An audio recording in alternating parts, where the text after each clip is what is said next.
कोई भी रिश्ता, चाहे वो बहन भाई का हो, औलाद का, वालदैन का, ससुराल का या दोस्ती का, अगर सिर्फ एक तरफ से निभाया जा रहा हो या ये उम्मीद रखी जा रही हो कि बस एक ही शख्स हर बार झुके, बर्दाश्त करे और समझौता करता रहे, तो ऐसा रिश्ता आखिरकार अपनी अहमियत और इज्जत खो देता है।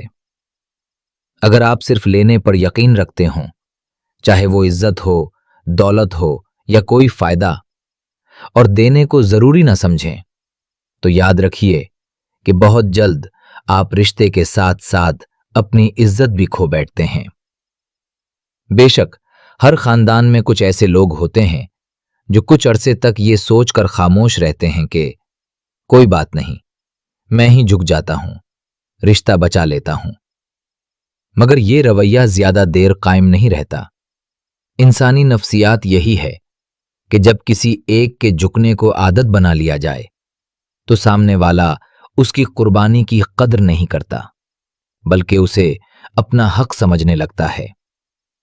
हर इंसान को अपना फायदा और अपना सुकून अजीज होता है।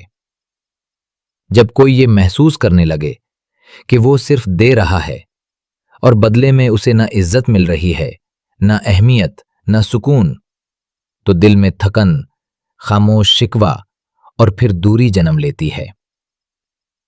रिश्ते जबरदस्ती नहीं निभाए जाते, उन्हें तवाजुन, बाहमी एहतराम और दो तरफा कोशिश की जरूरत होती है। जहां ये तवाजुन खत्म हो जाए, वहां रिश्ता सिर्फ नाम का रह जाता है, रूह से खाली हो जाता है।